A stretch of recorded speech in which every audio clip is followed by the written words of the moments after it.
Vamos a sumergirnos en una historia, una historia potentísima.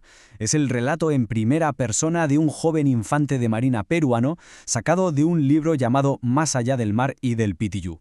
Nos vamos a trasladar a 1984, en pleno conflicto interno del país, para revivir una experiencia que de verdad lo cambió para siempre. Y es curioso porque esta historia arranca por el final. Nos presenta a un hombre que vuelve a casa, pero está tan cambiado, tan transformado por lo que ha vivido, que su propia familia casi ni lo reconoce. Así que para entender al soldado en el que se convirtió, tenemos que retroceder. Tenemos que ver el proceso, el durísimo proceso que lo forjó. Sección 1. Hueso y fibra. Porque aquí es donde empieza todo. Y no empieza en el campo de batalla, sino en algo que fue, quizá, igual de brutal. El entrenamiento. El entrenamiento básico. Bueno, llamarlo prueba de fuego se queda corto. Fue un periodo de una dureza indescriptible. Llegó un punto en que sobrevivir, simplemente seguir adelante un día más, ya era una victoria. La sed que pasaban, el narrador la describe como una cuchilla de sal en la garganta. Para calmarla, ¿qué hacían? Pues beber agua turbia de los desagües. Así de simple. No había otra cosa. Y aquí se ve el resultado de todo eso. La transformación es total. Pasó de ser, como él dice, el muchacho de risas superfluas, a un soldado. Un soldado que entendió que la patria se sostiene con hueso, con fibra y con sacrificio. O sea, esa experiencia tan brutal le arrancó de cuajo su antigua identidad y la cambió por otra. Y ojo, el cambio no fue solo físico, fue algo más, fue ganarse por fin el respeto de su hermano mayor, que siempre había sido muy escéptico con él. Vale, sección 2. Llamado a la guerra. Y es que, una vez superado el entrenamiento, este joven infante de marina tenía un sueño, una obsesión casi: servir en primera línea. Le inspiraban muchísimo a los veteranos que volvían de la llamada zona de emergencia. Los describe como hombres con la cara curtida por la pólvora, como si fueran espectros gloriosos. Esa imagen se le quedó grabada. Pero a veces el destino tiene unos giros curiosos, ¿verdad? Un acto de rebeldía, una simple insubordinación contra una orden que él consideraba injusta, acaba con él arrestado. Y ese arresto, que parecía un paso atrás, se convierte de repente en la oportunidad que estaba esperando. Mientras estaba allí cumpliendo su castigo, reflexionando junto al mar, su vida estaba a punto de cambiar por completo. Y entonces, de repente, resuena la voz de su comandante. «Todos los arrestados a zona de emergencia». Así, sin más. Esa orden fue la llave que abrió la puerta que él tanto quería cruzar. Es increíble, ¿no? El arresto, que en teoría era un castigo, un obstáculo, se convirtió justo en lo que necesitaba para cumplir su sueño de ir al frente. Y claro, él no lo dudó ni un segundo. Aprovechó la oportunidad al vuelo. Se presenta voluntario de inmediato y deja muy claro que no va como castigado, sino porque quiere, por elección. Es más, hasta recibe la bendición de un mentor, unas palabras que se le quedaron grabadas: «Te deseo un feliz retorno». Y con esa promesa en mente, la de volver, se dirige al frente. Se une a la unidad de élite Caimán 14 y abraza su destino. Entramos en la tercera sección. La guerra se hizo real. Y vaya si se hizo real. El viaje hasta la zona de conflicto fue una auténtica odisea. Un trayecto larguísimo y helador en camión, cruzando puertos de montaña súper peligrosos, y por si el frío que le calaba los huesos fuera poco, encima tenía que aguantar las burlas constantes de sus superiores. Cuando por fin llegan al pueblo de Tambo, un sargento les grita: «¡Pasen, pasen nomás, y no miren nada!». Una orden seca, tajante. Quería protegerlos, supongo, evitarles el shock, pero era imposible.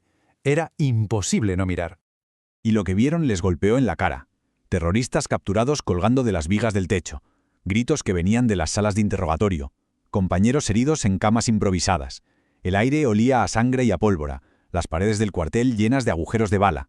De repente, toda esa idea romantizada de la guerra, esa película que se había montado en la cabeza, se hizo añicos. Esto era real, brutal, aterrador. Esto no era un entrenamiento, era, como él dice, una verdad ardiente que se te clavaba en el alma. Cuarta sección. Una luz en la selva. Ahora la acción se traslada a la selva profunda. La misión es clara: búsqueda y destrucción. Las patrullas se mueven en silencio como fantasmas, por una vegetación que lo ahoga todo, que es densa, opresiva. Y en una de estas incursiones, en una cabaña remota, se topan con algo que no esperaban. Los terroristas a los que perseguían huyen a la carrera hacia la selva y abandonan a un niño. Lo dejan atrás. En medio de las balas y el caos, se encuentran con lo que el narrador llama el inesperado botín. Un crío de unos 4 o 5 años. Y de repente la misión cambia. Se enfrentan a un dilema moral enorme. Y aquí surge la gran pregunta: ¿puede la humanidad sobrevivir en un infierno como la guerra? porque el destino de ese niño se convierte en una prueba para la humanidad de cada uno de esos soldados.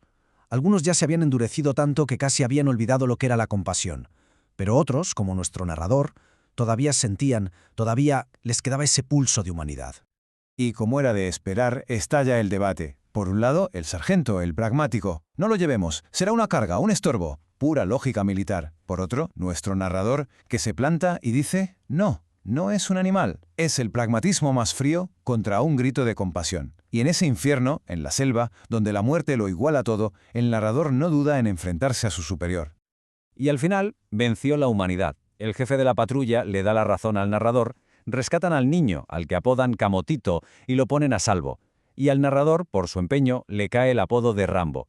Se queda a cargo del pequeño, que se convierte en una especie de símbolo, ¿no? Una luz de esperanza en mitad de toda esa oscuridad. Aunque nunca volvió a saber de él, Camotito siempre vivirá en su memoria como la prueba de que incluso en el peor de los infiernos, la humanidad puede sobrevivir. Pasamos a la última sección, las cicatrices del deber. Porque la guerra deja huella, claro, pero no solo por el combate directo.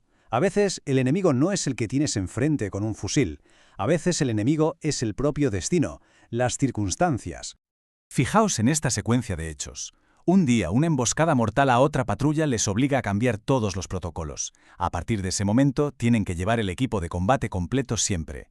60 días después, un camión que los lleva a una ceremonia vuelca en una curva y hay varios heridos.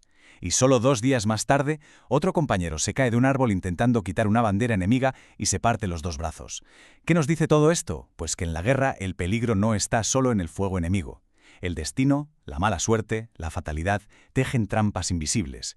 La muerte puede llegar en cualquier momento, de la forma más inesperada. Y así llegamos a la gran lección, a la conclusión que saca el narrador de todo lo que vivió. Después de pasar por el fuego del combate, pero también por la prueba de su propia conciencia con el rescate de Camotito, lo entendió. Comprendió que sin humanidad la victoria no es gloria, sino un naufragio. Que la batalla más importante, la más crítica, no es contra el enemigo, es la lucha por no perder tu propia humanidad por el camino. Porque al final la pregunta es esa: ¿de qué sirve ganar una guerra si en el proceso te conviertes en un monstruo y pierdes lo único que de verdad importa?